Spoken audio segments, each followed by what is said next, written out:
This is a true crime podcast. It contains adult themes and content and may not be suitable for all listeners. Listener discretion is advised.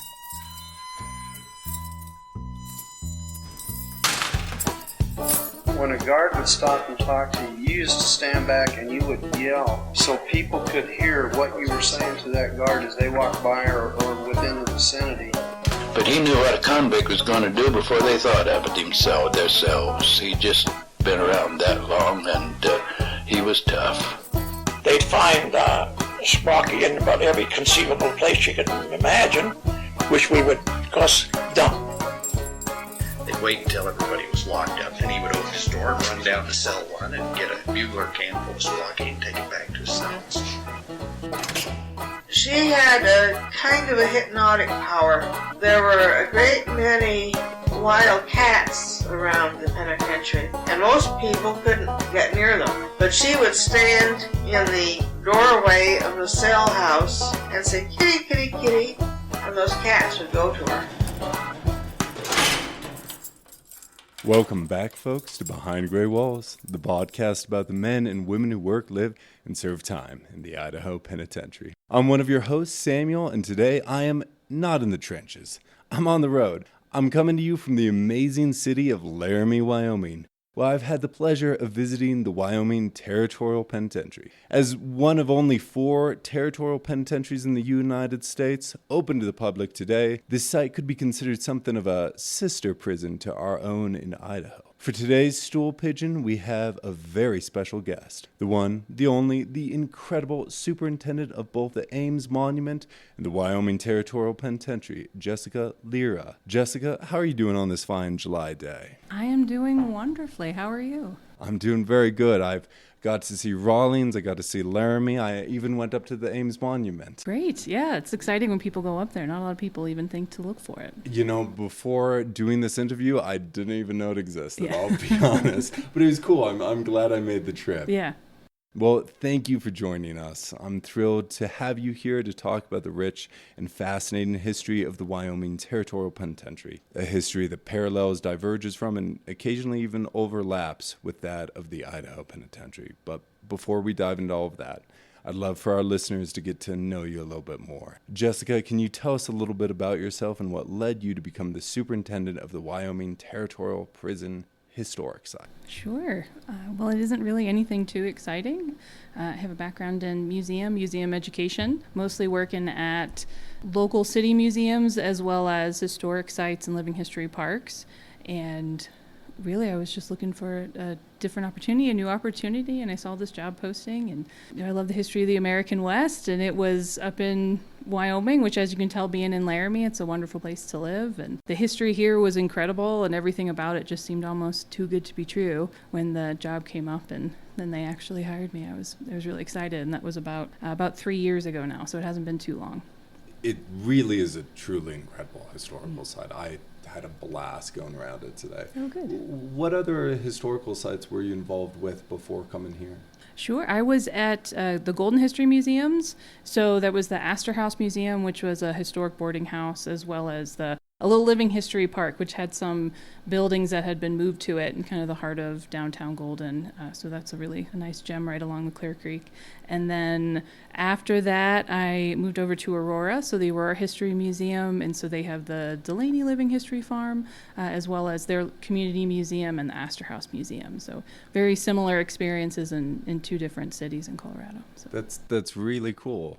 I imagine you like Western history then. I do, yeah. To.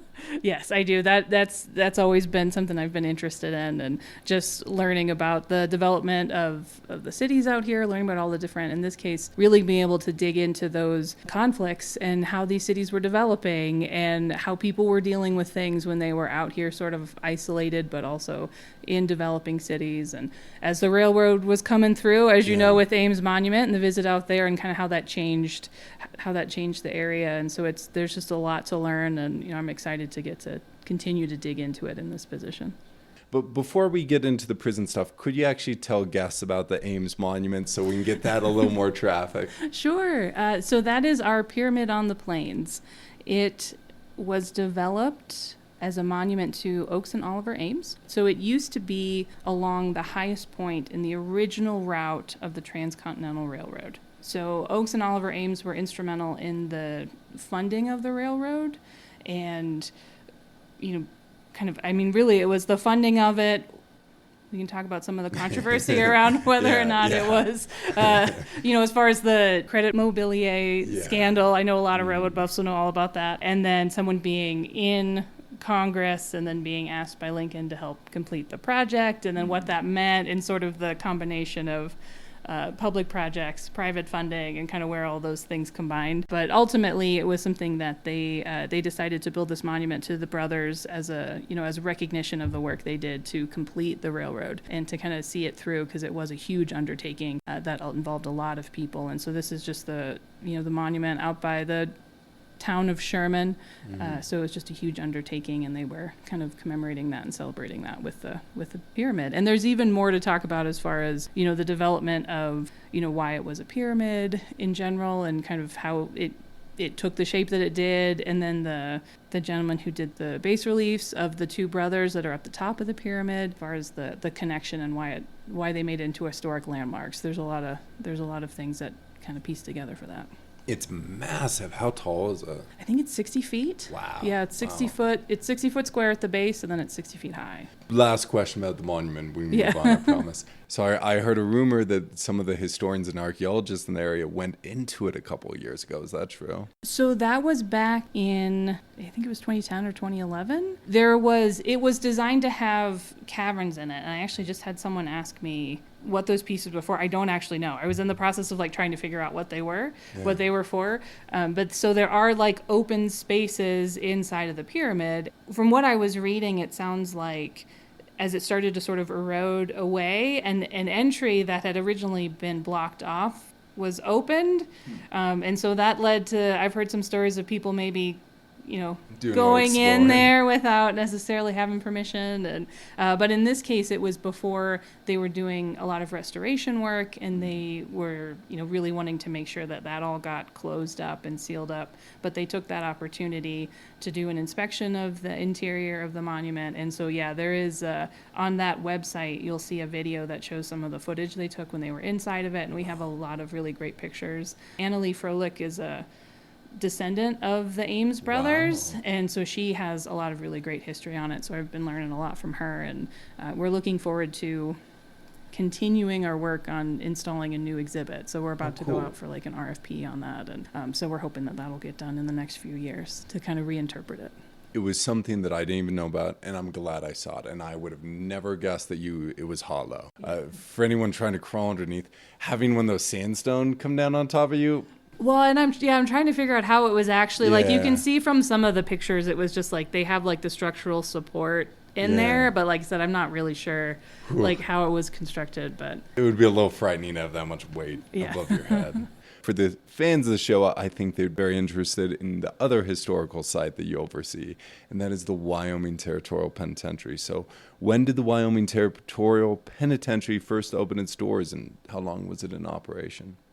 So it finished construction in 1872, and it was actually open for a very short amount of time. So it was only in operation until 1901, 1903 is when the final prisoners were moved over to the newly built prison in Rollins, which it sounds like you had the opportunity to see that location as well. I would say for anyone who's visiting, if you have the opportunity to visit both sites, I would say that's one of the unique things about the Territorial Prison and the Rollins Prison is that, unlike in a place like Idaho or in Montana, where they developed on the same property, so you kind of see the change over time. Like here we have the Territorial Prison, the state prison, and then you see a completely new building in Rollins. So we kind of have a lot of that territorial, those early 30-year period that's been preserved in the building we have here, as opposed to it being adapted or Kind of a night and day difference, too. Yes. I'm glad that I did them both. It was interesting doing Rawlings first and then this one. Of course, your first 30 years does parallel ours in a lot of ways, but then that's kind of when yours included. And so you have an excellent preservation of those first couple of buildings. And it looks like you've done some restoration work. There was all credit needs to go to the residents of Laramie, Albany County, back in the 1980s. The local folks here who were living here recognized the prison as being as an important historical monument. They recognized it as being something that was important to the history of Laramie, to the history of Wyoming, and they, formed groups that worked with the city, they worked with the county, they got voter approval for, a tax to help raise funds to actually do a massive restoration on the building. And so that took place, like I said, late 80s, early 90s. I think the construction was completed in 1990, and then they opened the historic park in 1991. I think I might be wrong about that, but it was a huge undertaking. They did a complete, they looked at everything, the building, and I've seen pictures of it when it had been condemned. It was falling apart. Inside of the prison had been completely ripped out when the University of Wyoming took over, and so they had to reconstruct all the cells, and they had to do the restoration work on the stonework, and there was a lot of effort to preserve the building and to bring it back to the historic building that you see today. One thing that restoration work does do is it allows you to step back in and not have it be like a roading, but like how it almost would have been new. Our side is a little more preservation focused, and so ours is a little old, but it is really incredible. It's amazing that the people of Laramie would make this such a priority. The importance of the history of penitentiaries can be overlooked, so it's awesome to see a community rally behind one.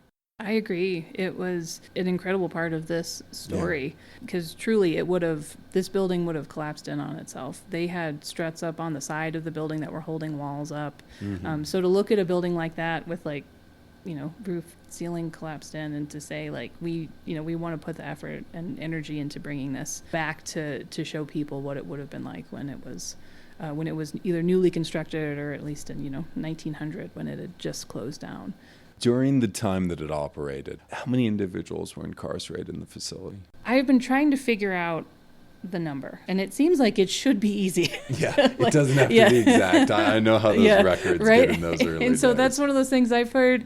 I would say anywhere from 1,000 to 1,100. I've heard, 1,063. I've heard 1,100 and something. And so it's just every time I read a different document, it has a different number in it. Mm-hmm. And so it seems like I should just be able to go through the book. And then I think some people are missing from the record. Mm-hmm. And, they're not in our atlas that Nora I put together. And, we have some records in the state archive, but the records that were kept prior to it becoming a state penitentiary, I don't know if anyone's really dug into those yet.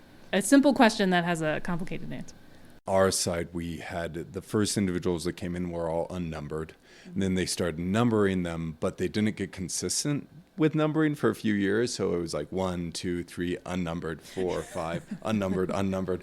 And so it makes questions like that more difficult than I think sometimes the public can realize. And we had some folks who were just brought here and they were held for safekeeping. Yeah. So did you have that? Yeah, where people were just brought here temporarily just as a place to hold them while they're awaiting trial or something. So that also kind of throws the numbers off, I think. So Big Bill Haywood, who was involved with the Western Federation mining and was supposedly the one who hired Harry Orchard to kill the governor, was held in the penitentiary, but he was being held for trial. And so he wasn't a prisoner of the site, he was a prisoner of the county. And so it gets complicated. Yeah, and then there's no processing paperwork, there's no number. It's just, we just have a little note that says held for safekeeping. No mugshot, no. Nothing, yeah. Did that number include women?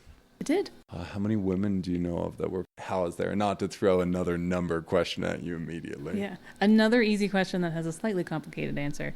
There were 13 times when a woman was processed, but there were only 12 women.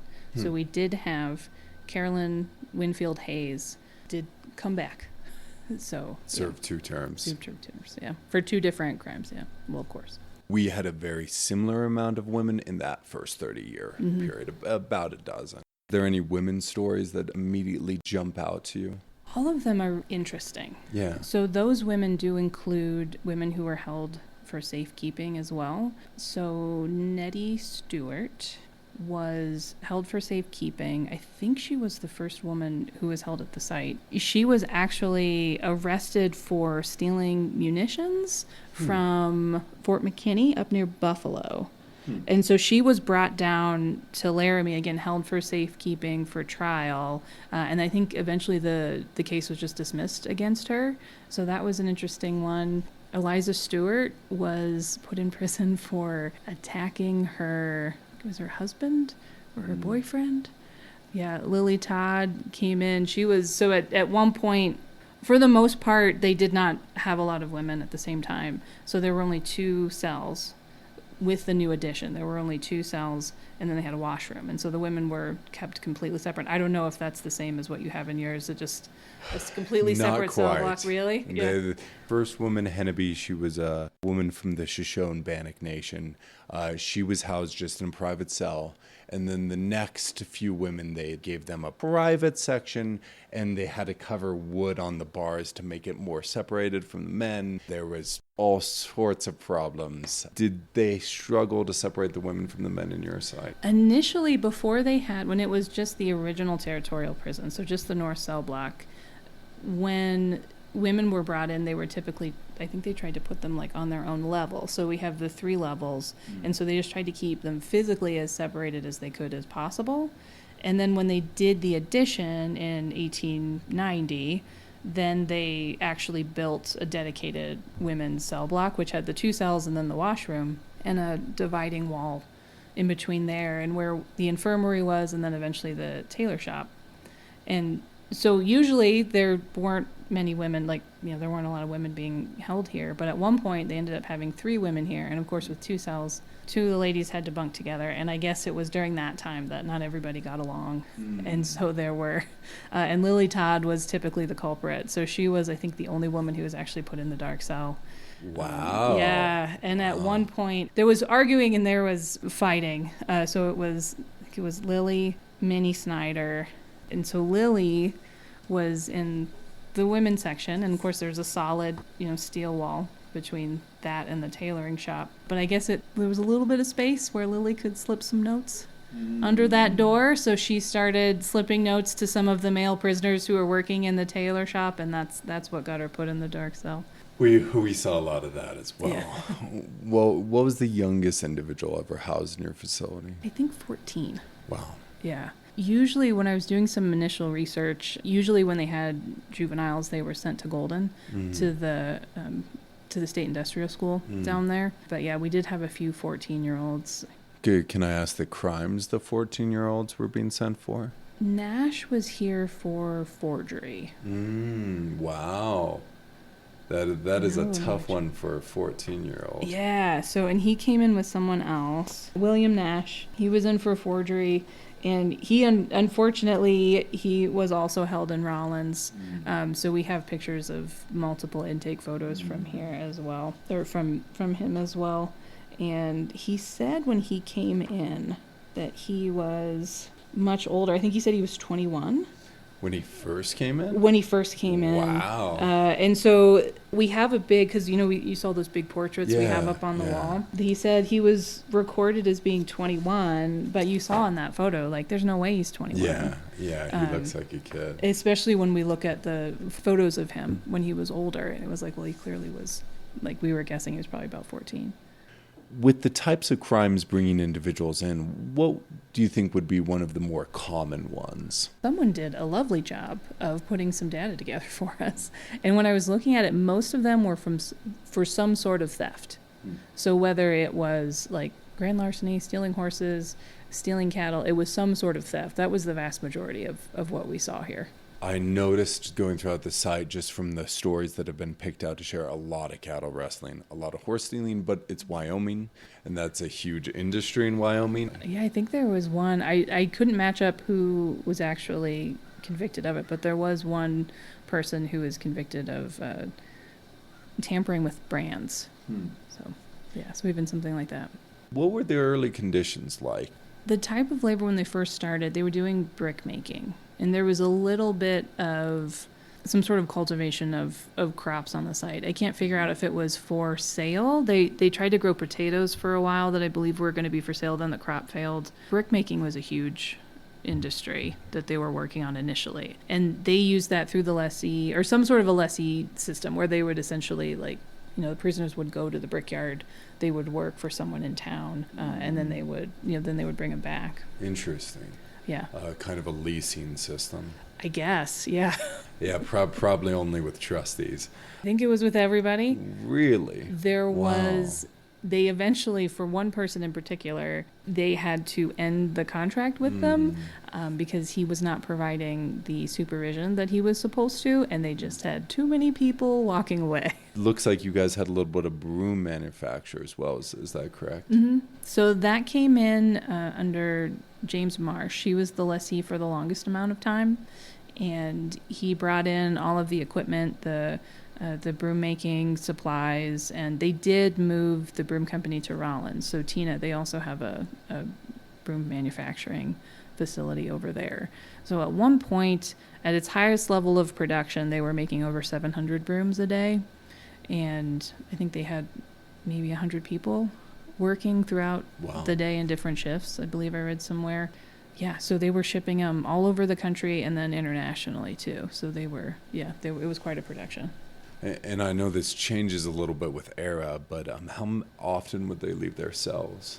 I believe they left them every day. Wow. So unless they were, it seemed like there was always some sort of work that had to be done that they were assigned to do. So it just depended on what it was. So the broom factory being one of the better jobs to have. It was originally the whole prison industries building, which is where the broom factory is. Mm-hmm. It was built as a way so that prisoners could continue to work during the winter. For when they were in their cells, what were they doing for the bathrooms? Were they using a bucket system?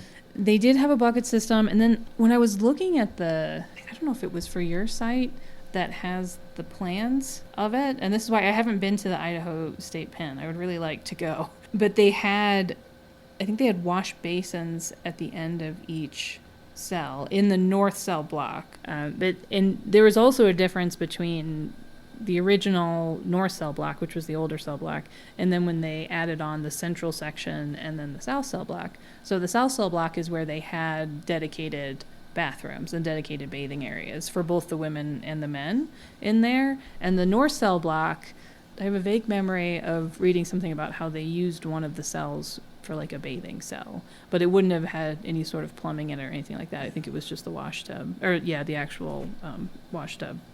Tub that's not being changed. Right, yeah.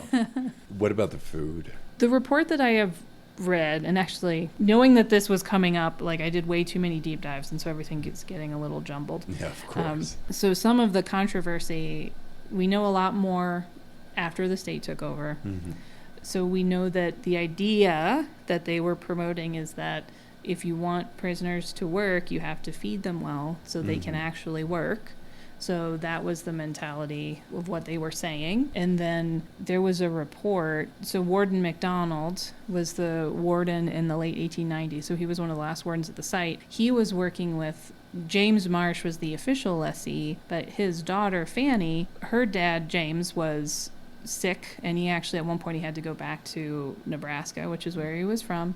So Fannie starts to take over the operations of the prison. Wow. And there was definitely a lot of controversy around that happening, not necessarily because she was a woman, but because there was a lot of conflict between McDonald and Fannie Marsh. And I would also say that there was conflict between McDonald and the lessee that took over after Fannie, N.K. Boswell. There was an article that I just found today that talked about they were trying to essentially create an argument to say that Fannie Marsh was not the lessee. That is not who the contract was with. It was with her father. Her father had passed away. She does not get to inherit this contract. And so the article was talking about, they were just saying, like, the conditions were terrible, the food was rotten. So that was I think one of the first instances that I saw that didn't come from McDonald himself talking about the quality of the food, where someone was deliberately saying, like, she is supposed to be providing this for the guys and she's not doing it. And it's one of those things, as you know, like when you're digging it through, like, what argument were they trying to make? I don't know enough to sort of be like, is this true? Or because she defended herself in the paper as well. And so she came out and she was saying, like, they're saying a lot of things about me. Your newspaper is saying a lot of things about me. These are not true. And so it's like reading through it was really interesting. But yeah, again, you ask me about the food and there's a complicated answer. I do want you to know that is the most Wyoming thing I've ever heard. That you had a female warden, even if it was an accidental female warden, that is so very Wyoming. She took over, well, I shouldn't say she took cool. over. Yeah, she was working for her dad, and she was doing essentially the books and the record keeping for her dad when she was 19. Wow. Is when she started doing that. And again, a little bit of controversy. Sure. Because a 19-year-old woman with the keys to a men's prison. Yeah. Not sure how that happened or that should have been allowed to happen. Wow. But that was, that was one of the things. And a tour guide, a great tour guide that we have here, one of our site hosts, Joe. If anyone has a chance to take a tour with Joe, he's great. He knows all of these stories. We were doing some more research into it because we thought it was interesting. Little bit of controversy. There was an escape that happened. I believe it was in 1894. A gentleman named John Tragone, he was a Cornish cowboy, was being held life in prison for murder. We were talking about the industries. He did horsehair braiding, so that was something they did here. So he would do that as part of the industries. He did manage to escape, and the overarching story is that he would go in and out to get supplies and things like that. And there was one time that one of the guards wasn't paying attention, and they think he just sort of walked away. Sure. The other half of the story is that there were some guards who had reported seeing Miss Fannie Marsh and Mr. John Tragone maybe hanging out in the dining hall a little bit too much, maybe sitting a little too close together on some benches in the dining hall.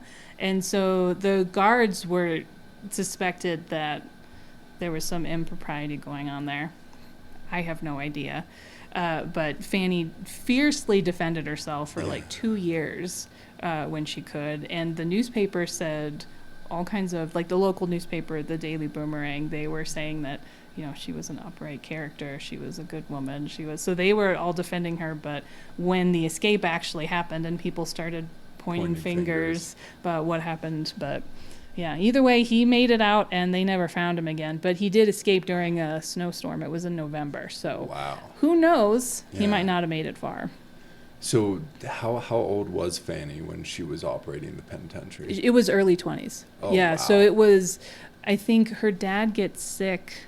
And James Marsh was associated with the site for a long time. He was actually the warden, and then he advocates to the Board of Charities and Reform, which was the oversight commission in Wyoming. So he advocates to them to build the prison industries building, and at that point, he gives up being the warden and he becomes the lessee, and he starts building the broom factory after that.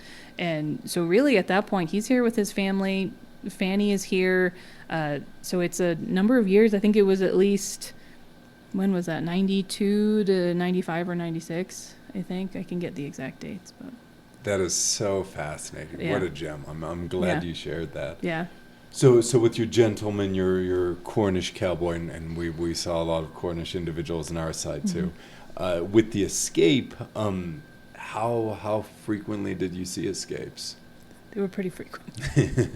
Sure. I don't know if we have. That's one of the things. I wish that somebody could just like AI the answers for me. Like I just want to like put all the data into a computer and have them give me the stats on like how many people escaped, how many people did they recapture, because it's not a lot. It's like you said, it's only 1,000 to 1,100. So, but I don't know if anyone's actually gone through and put it together. The escape number is one of the most hard stats to get, because you think they would just have that number, but then you have some individuals who are gone for a decade and come back, and so like you really have to have just a full comprehensive knowledge of every single escape and when the recapture date was in order to put that back. But it does sound like you had a few that got away that didn't come back. Is that correct? Yes. Yeah. And part of it, when it was originally built, they didn't even have walls around the prison. So it was just the prison.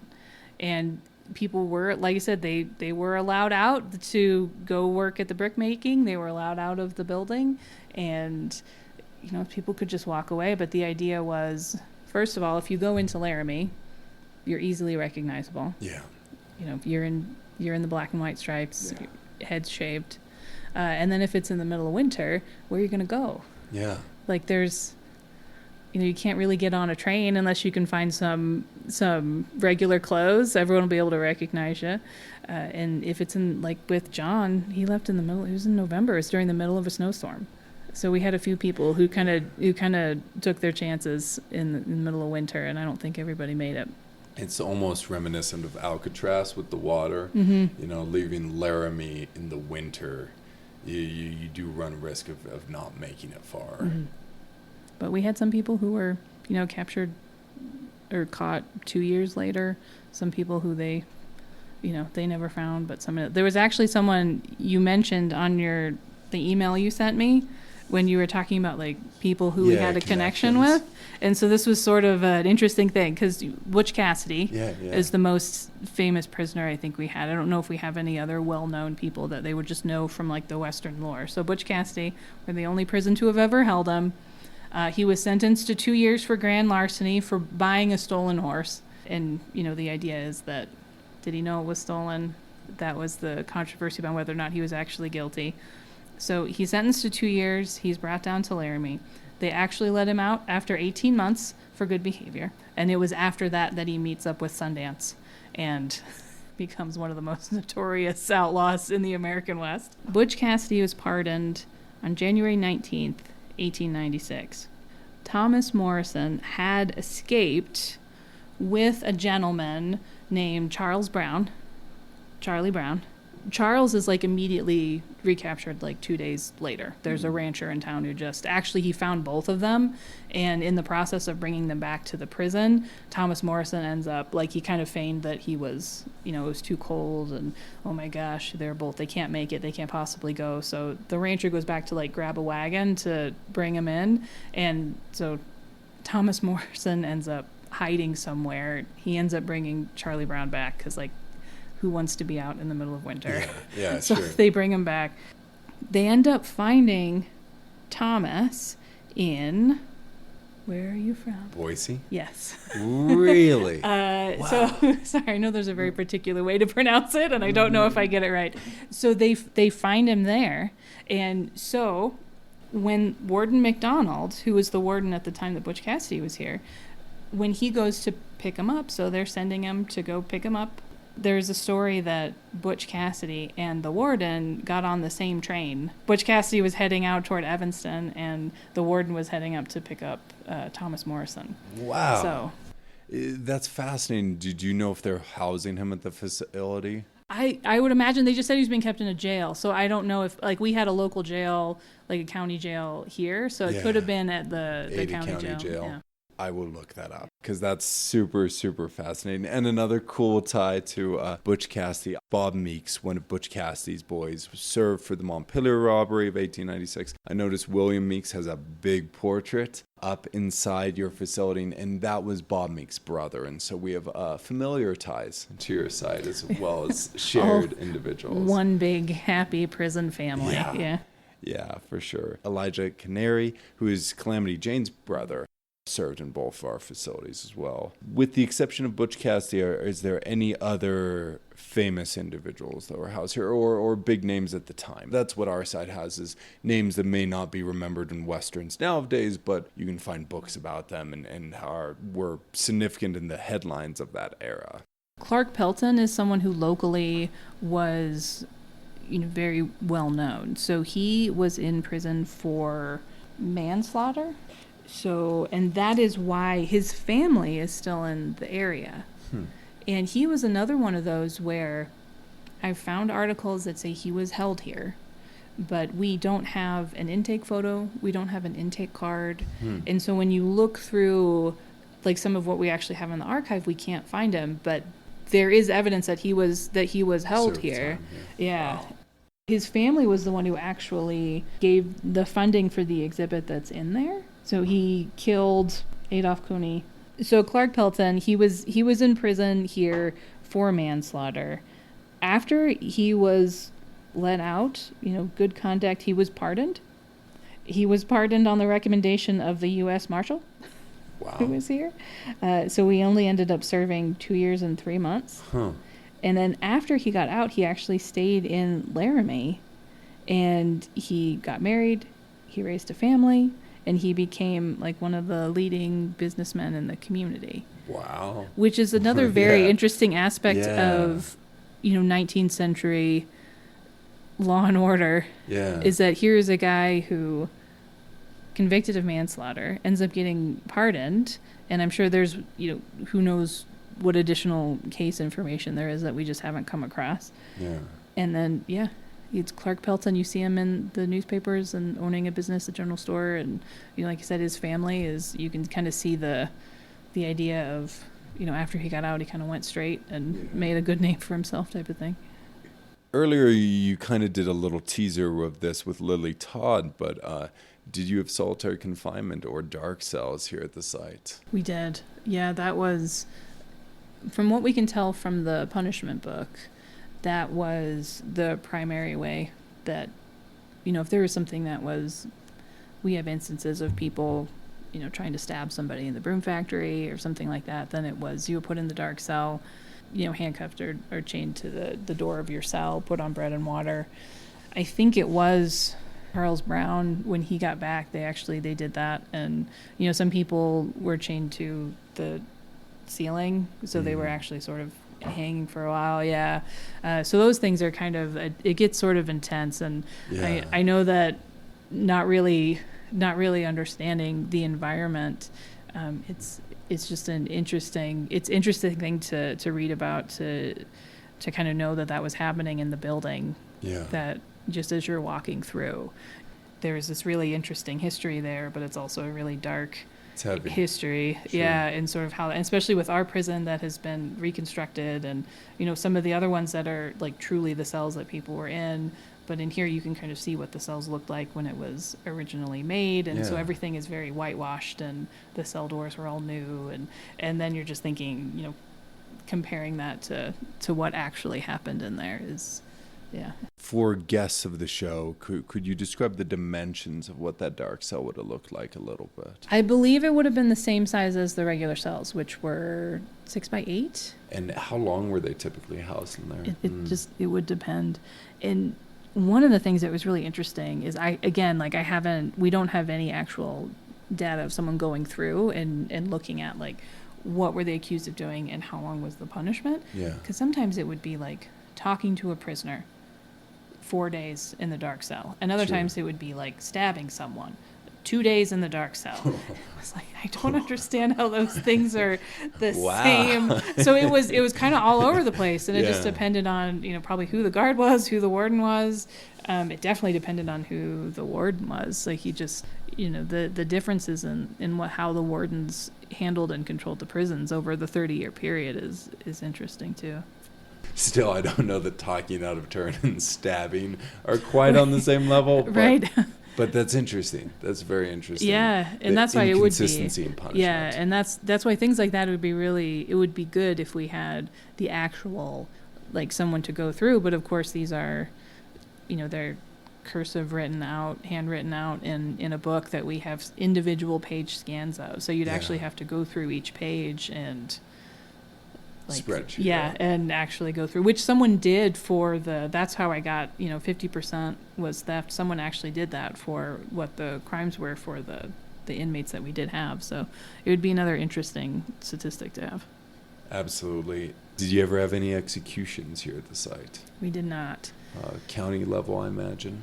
County level, from what I understand, and this was just from folks who worked here, longer than I have and who've done more research than me, they said that if there were executions, they were handled in Laramie as opposed to at the prison.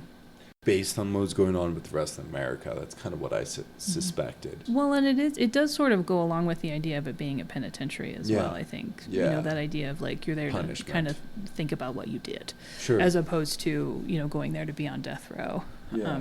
And so, that kind of changes. That would be, one of the things I'm interested in learning more about is the greater context of what was going on in incarceration and just in the general context of American history of what, the difference between like the Auburn prison system, which is what they operated under at our penitentiary, versus what's the other one, like the Pennsylvania system, and why they chose different things, and kind of what the mindset was behind it of those greater trends. But well, and that's one fascinating thing about penitentiaries is none of them are bubbles.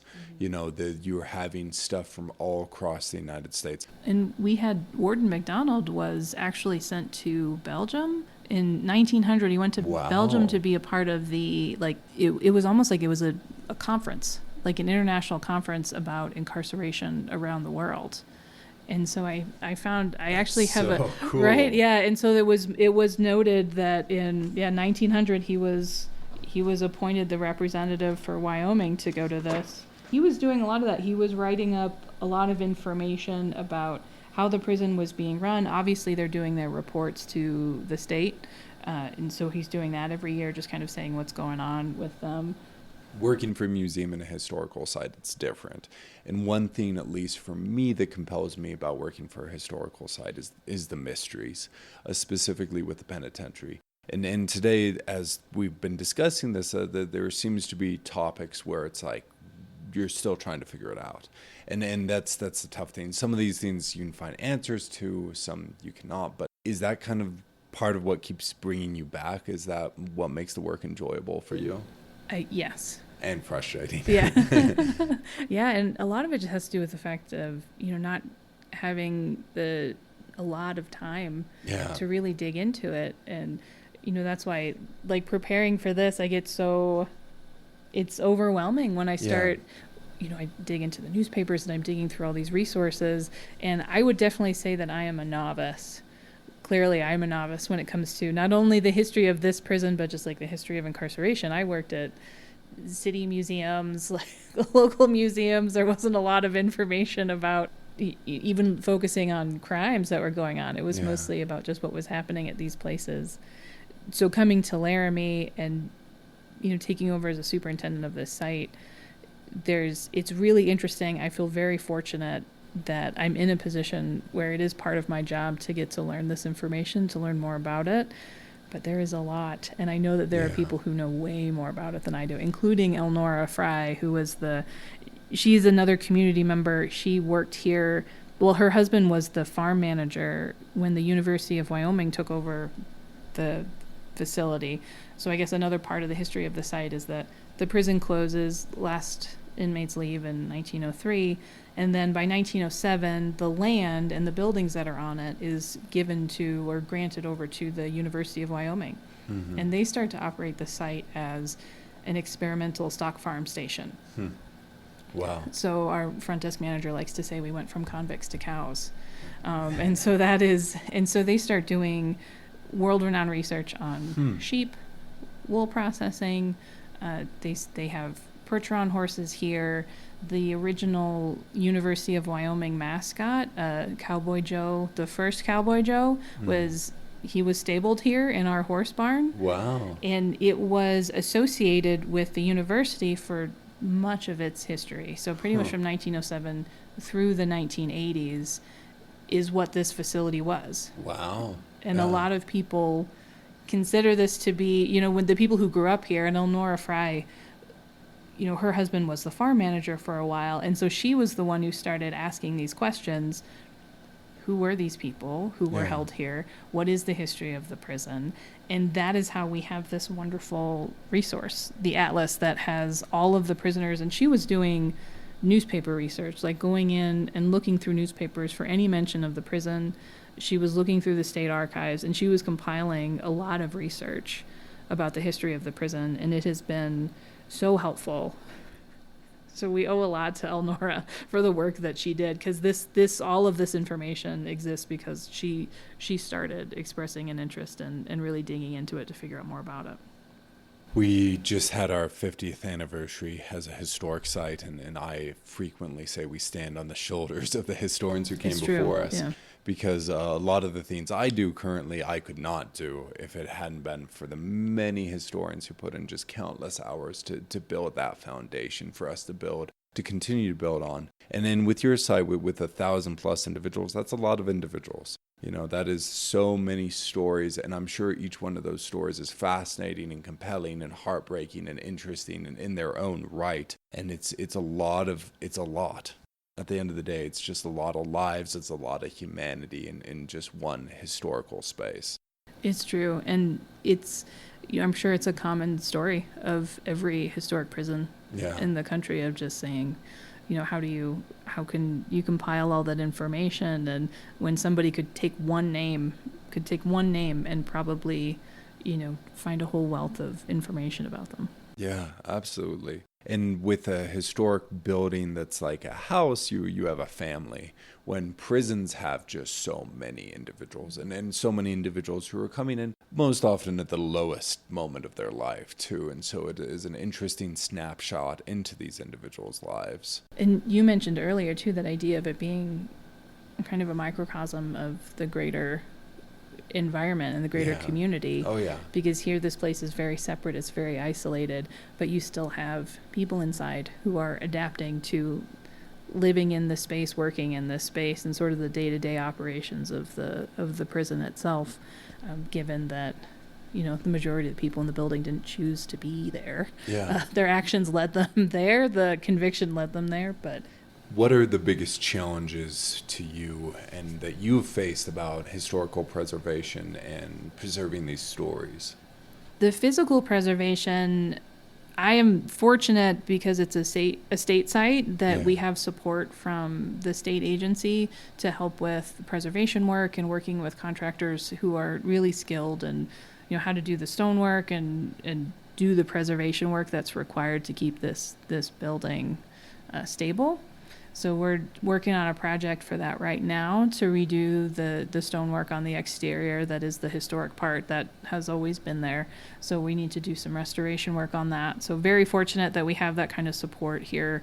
And as far as the history, we just have, like most people, it's like the time and the people. Yeah. So we don't have a dedicated curator. We have a district curator, and she has been wonderful in helping us try to pull our collections together and just kind of clean everything up. And I think that's one of the hardest parts for the preservation effort is, we really have to, scrape out some time to make sure we're preserving things and organizing things. It's a challenge. It's an uphill battle. Yeah, and that's sure. I know that's pretty similar for a lot of places. No matter no matter where you work, there's always more to be done. But well, forgive me, but my guest would be upset if I did not ask. Were there deaths that occurred at the facility? There were 2. So the first one was a gentleman who, from what I understand, he was returning from a war, and so he had contracted leprosy when he was overseas. And so we had an advanced case where they said there was no helping. So they ended up having to build.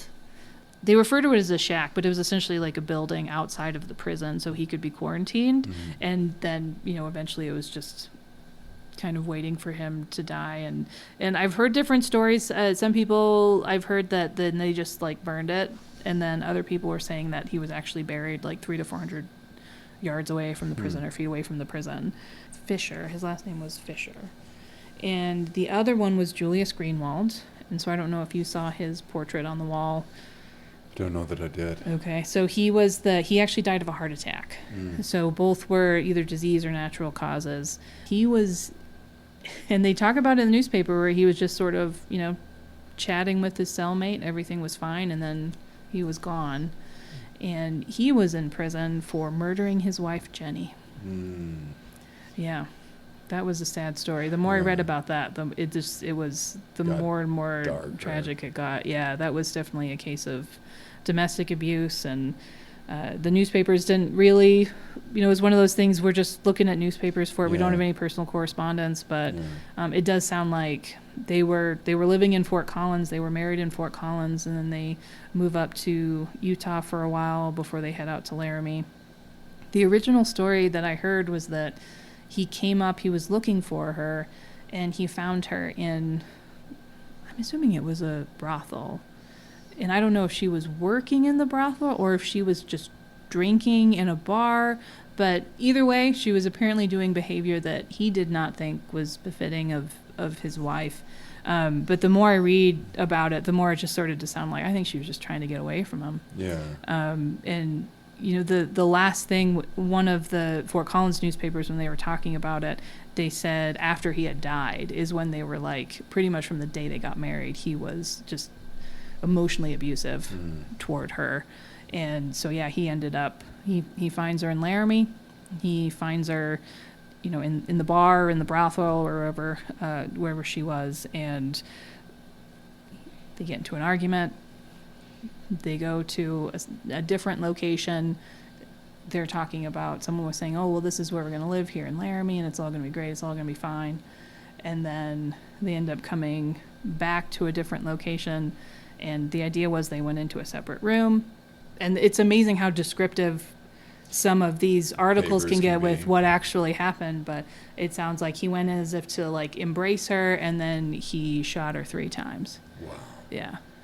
Oh, that's heavy. Yeah. That's and that really was, heavy. and so to go from like my initial understanding of that story of, oh, well, he just got really mad because his, wife ran away to be a prostitute, and that just made him, he was just so mad about that, to like what, uncovering within the past like week or so, that reveals a little bit more about what was going on, his character. But obviously, and then it just becomes so obvious from like point A to point B, like, well, of course that's what was happening. Like, no, it's not like somebody just snaps and like clearly there was something else going on. So often telltale signs, kind of that build up. Do you think the site is haunted? I don't. You could ask folks who grew up here who know about the history of the site. There are people who work here who say that it is. It could just be that I'm one of those people who's like, I don't really believe in it, so I'm not. So I don't think that it is. I've never had any experiences. So I do get asked that a lot, though. We get people who are curious about it. I think it's one of those things. I think anywhere you go that has kind of a darker history, there's going to be some interest in that for people. But so I don't know that I've ever gone a single day of my job without being asked. Well, and there's also just a practical aspect of, we did a ghost hunter thing when I first got here, and I was out till like 4:00 in the morning, and there was another staff member who was with me, and then it was just like, oh man, we don't have enough staff to have like 2 staff members go down for a day and a half just because we're too tired. Yeah, we're too tired to go to work the next day. There's one important individual that I feel like I should mention. Yeah, please. And I wasn't going to let you leave before I talked about her, is Dr. May Preston Slosson. And speaking of the community of the prison, she is a remarkable woman who, I would say, one of the important but far less meaningful was that she was like the first PhD recipient from Cornell in philosophy in the United States. Wow. Which ideally would be, wow, that's really impressive. But then she comes here and she continues to just sort of build on that. She's a member of the Women's Temperance Union here in Laramie, and as part of that, she starts volunteering in the prison. Wow. So she chooses to come here to serve. She helps people learn how to read. She brings in lecturers, or helps bring in lecturers from the University of Wyoming. She's a part of that program. And eventually, at the appointment or the recommendation of the warden and the inmates themselves even, she was appointed to the position of chaplain. Wow. So she becomes the first female chaplain that I'm aware of. She becomes the first female prison chaplain in the United States, potentially in the world, I'm not sure. And she takes on that role in the exact way you would want someone to, where she's really looking after these inmates and anyone who expresses an interest in, turning their life around. Yeah. And I'll see if I can find you the quote that I just came across today, where she was expressing that of, I am here to help people realize that they can turn their lives around if they choose to. She'll help them learn how to read. She will read letters from their families. She will write letters on their behalf. She'll help them get an education. And her whole purpose in being here was to just, we talk about how she provides a light in the dark. Yeah. And she was, a Presbyterian. Her father was a minister, so she sees herself, she's doing, that work of bringing the Lord into the church. I think she would say that she did the services on Sunday, and she was truly looking after not just the people, but sort of how do I help them make their lives better after they leave here. And there are so many wonderful things about her. We have her autobiography that she wrote, and just a lot of, she was also a poet. Like I said, she was a philosopher, and then she came here and she was like, she just felt like she could do good, and she did. And the warden McDonald, who she was appointed under, actually talked about how there was like a 50% drop in punishments while she was doing her work here. And in his opinion, that was because the inmates didn't want to disappoint Dr. Slosson. So he was like, the inmates didn't want Dr. Slosson to know that they had done something. So they didn't want to disappoint her. And she'll admit to herself, she's like, not everyone. She's like, you can't reach everybody, but she was there for anybody who wanted to kind of wanted to turn their life around if they could. It's a different type of accountability when you're letting someone down. Oh, we work a lot with incarcerated and recently incarcerated individuals, and a lot of them talk about like the need for community and community support when you get out of a facility. There is always the story of law enforcement, corrections. There's always the story of those incarcerated. But between those spaces, it's how is the community working to help rehabilitate people, give people second chances, forgiveness. And that's incredible that she had the impact that she did. Yeah, and even just being, a woman who was going into this predominantly male space. Her husband was here working at the university. That's what brought her to Laramie. They moved the prison to Rollins. She resigns as a chaplain, but then they have to bring some people back. And so when they bring people back, she's like, all right, I guess my work isn't done quite yet. So she starts coming back. She does 4th of July celebrations with them. She does church services with them. And I guess there were even some people who would just come in from the community to listen to her sermons. And she was the first person to say, like, I am not a trained pastor, but I will do my best in this role type of thing. And, apparently she was, so she was just a remarkable lady. A lot of people had really wonderful things to say about her. And so, Now, please correct me if I'm wrong here, but Laramie was the first area to have women on the jury. Is that correct? Oh my goodness, Wyoming for the win today. We got women on juries, we got women voting, we got women in law enforcement, women wardens, women chaplains. Wyoming for the trailblazers. That's cool. That's really remarkable. Yeah, the jury, women on the jury was in the I think it might have been 1870 when they did that. And then it didn't happen again, I think, until the 1950s.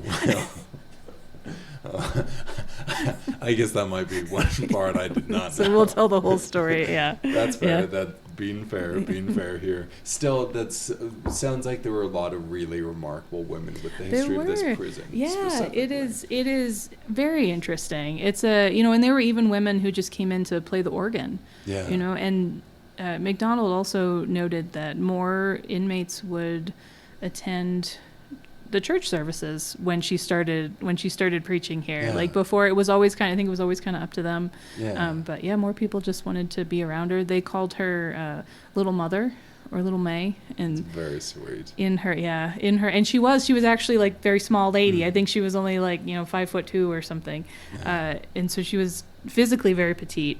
And there was a story that she recounts in her autobiography about a day when an inmate had received notice from the warden that his daughter had passed away. Mm-hmm. And so the warden, and this would have been McDonald, was just like, well, is there anything we can do for you after you heard this news? And he was just like, well, just bring me Little Mother. Like, I just want to talk to Little Mother. Mm.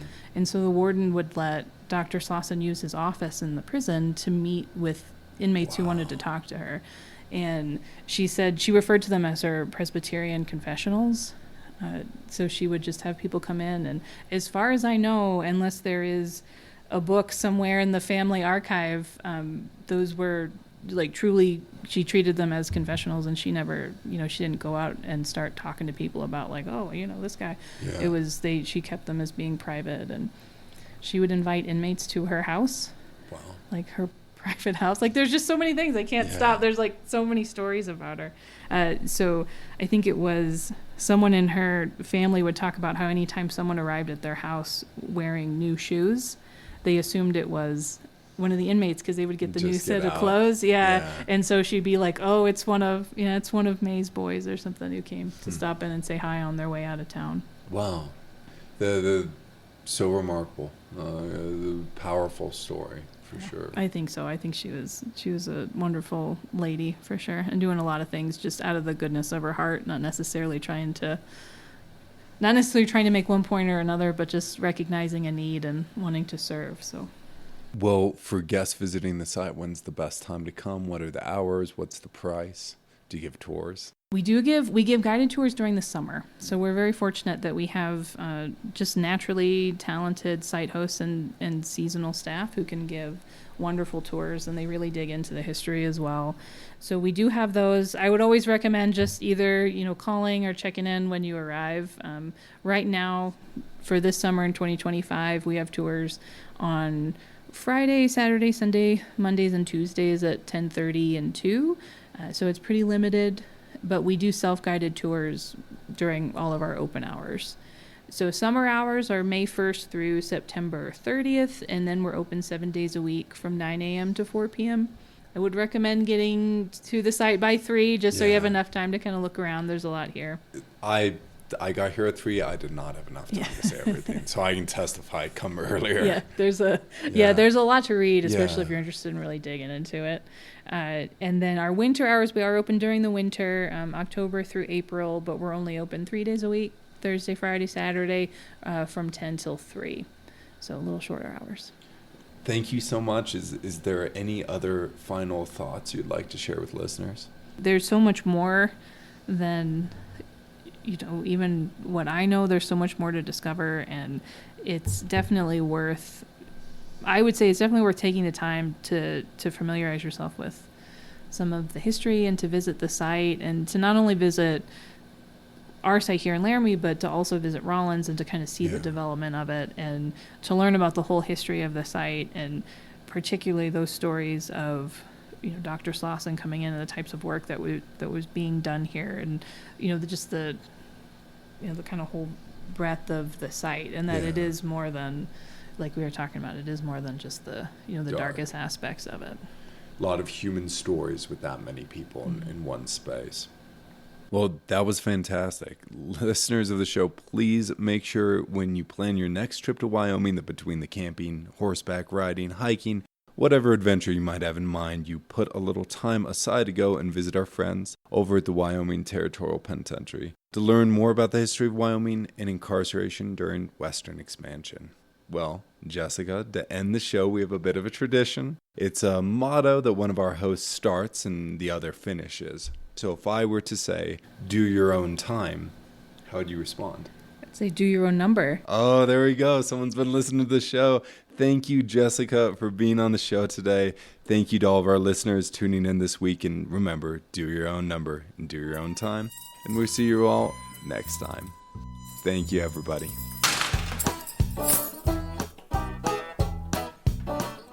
If you enjoyed Behind Gray Walls, please rate, review, and subscribe so others can find our podcast.